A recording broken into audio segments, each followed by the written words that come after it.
Shalom, selamat pagi Bapak Ibu Saudara yang dikasihi Tuhan. Sebelum firman Tuhan kita dengarkan, mari bersatu hati kita berdoa. Bapa di dalam kerajaan surga, kami siapkan hati kami untuk mendengarkan kebenaran firman-Mu. Urapi setiap kami, di dalam nama Tuhan Yesus kami berdoa, haleluya, amin.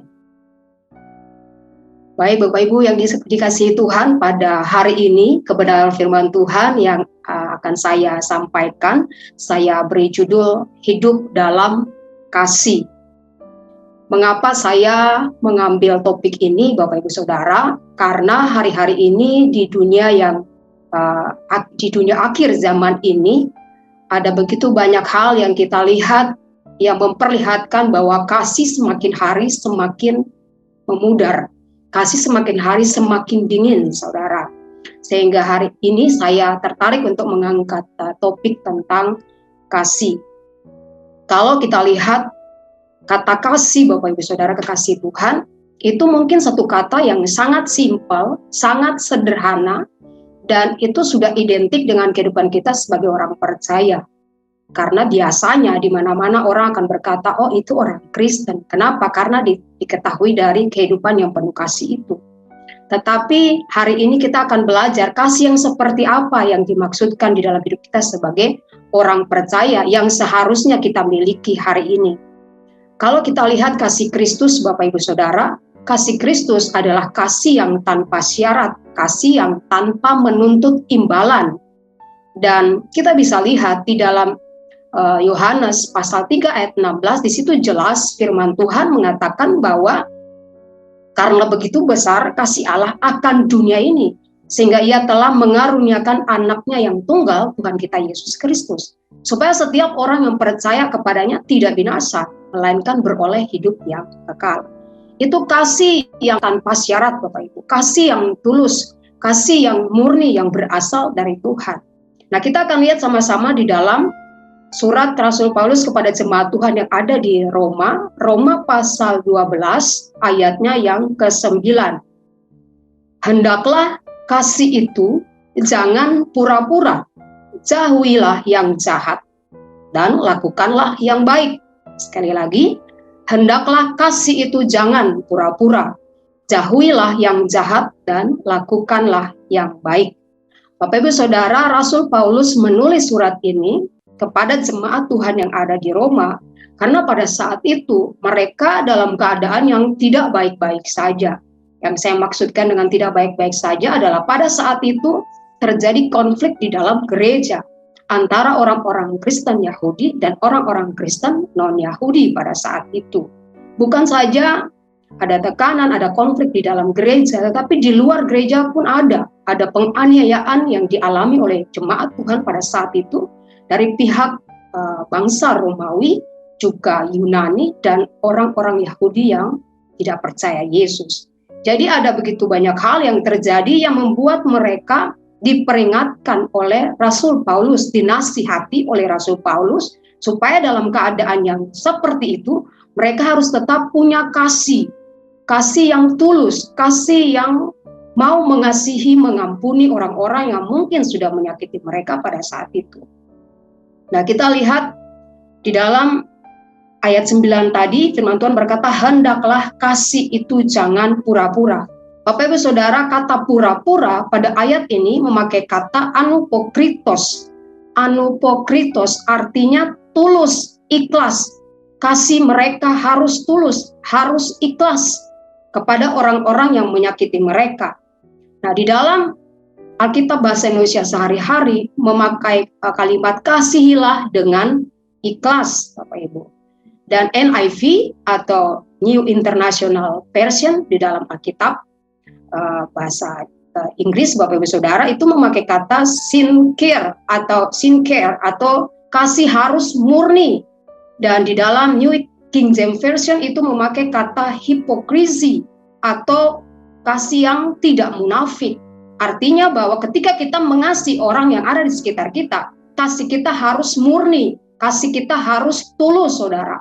Bukan kasih yang munafik, kasih yang memakai topeng. Artinya bahwa kita menutupi keaslian kita. Mungkin secara formalitas kita di depan orang mengatakan bahwa saya mengasihi dia, tetapi di dalam hati kita, kita tidak mengasihi orang itu dengan tulus. Nah, hari ini kita mau belajar sebagai orang percaya bagaimana kita punya kasih yang murni.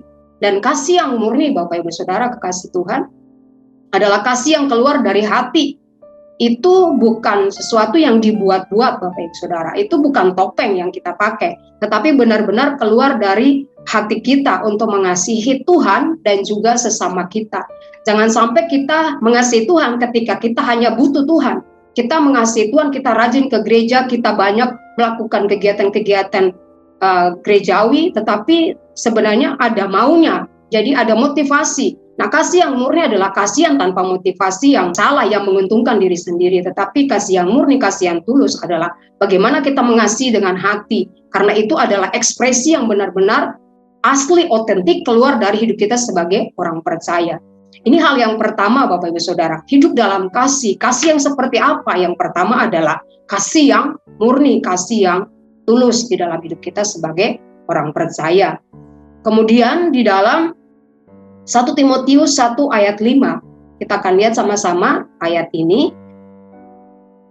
Tujuan nasihat itu ialah kasih yang timbul dari hati yang suci, dari hati nurani yang murni, dan dari iman yang tulus ikhlas. Jadi hati yang suci, hati nurani yang murni, dan dari iman yang tulus ikhlas itu harus terpancar di dalam diri kita sebagai orang percaya. Dan kita hanya bisa mengasihi dengan hati yang murni, yang suci, ketika Roh Kudus yang menguasai hidup kita, yang memurnikan hati kita untuk bisa melakukan kasih yang murni tadi.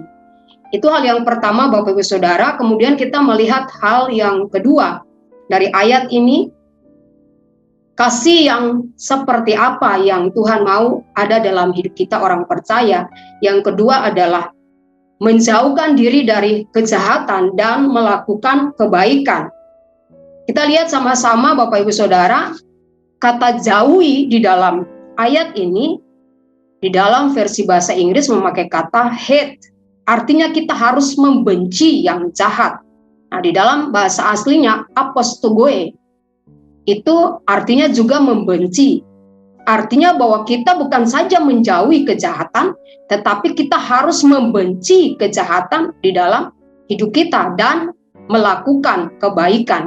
Mengapa kita harus melakukan kebaikan, Bapak Ibu Saudara?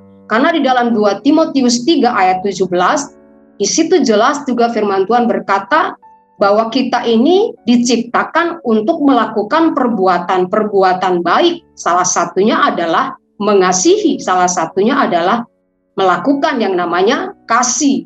Bukan hanya berbicara tentang kasih, tetapi ada tindakan yang kita lakukan dari kasih itu sendiri. Jadi kasih harus kita lakukan di dalam hidup kita dengan perbuatan-perbuatan baik yang menyertainya, Bapak Ibu Saudara. Jadi kata lakukan di dalam ayat ini juga itu memakai kata kolao yang artinya melekat, mengikat diri, atau bersatu. Itu berarti Bapak Ibu Saudara dan saya, kita harus menyatu dengan yang namanya kebaikan. Dan sebelumnya kita harus membenci yang namanya kejahatan.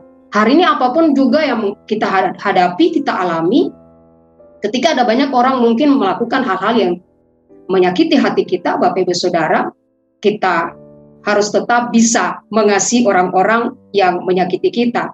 Firman Tuhan mengingatkan kita bahwa kita harus membalas kejahatan dengan kebaikan, mengampuni musuh-musuh kita, mendoakan mereka. Itulah yang Yesus ajarkan kepada kita dan teladan yang sudah Yesus berikan dalam hidup kita sebagai orang percaya. Jadi hari ini Bapak Ibu Saudara kekasih Tuhan, mari bersemangat dengan Roh Kudus yang ada di dalam hidup kita. Kita mau mempraktekkan hidup di dalam kasih yang murni atau kasih yang tulus, dan melakukan kebaikan di dalam hidup kita dan menjauhkan diri dari yang namanya kejahatan atau dosa. Demikian firman Tuhan untuk kita hari ini, Bapak Ibu Saudara. Kita akan sama-sama tundukkan kepala, kita akan berdoa. Bapa di dalam kerajaan surga yang kami kenal dalam nama Tuhan Yesus, kami berdoa agar setiap kami mempunyai hati yang taat kepada firman Tuhan. Firman-Mu adalah untuk kebaikan kami.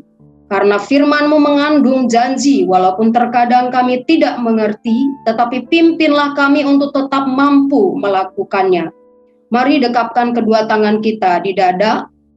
Jika Bapak Ibu Saudara mempunyai pergumulan, persoalan, tantangan di dalam karir, studi, keuangan, masalah keluarga, kesehatan, apapun juga termasuk perjodohan, biarlah berkat Tuhan turun ke atasmu dan kekuatan kasih Tuhan turun atasmu, dan percayalah Tuhan akan membukakan pintu-pintu berkat serta damai sejahtera Allah menaungimu senantiasa. Saudara kekasih, jikalau ada yang sakit, mari tumpangkanlah tanganmu di bagian yang sakit, supaya menjadi sembuh di dalam nama Tuhan Yesus Kristus. Haleluya. Amin. Bapak Ibu Saudara, jika masih ada di antara kita yang membutuhkan pelayanan doa dan konseling, dapat menghubungi nomor yang tertera. Tuhan Yesus memberkati.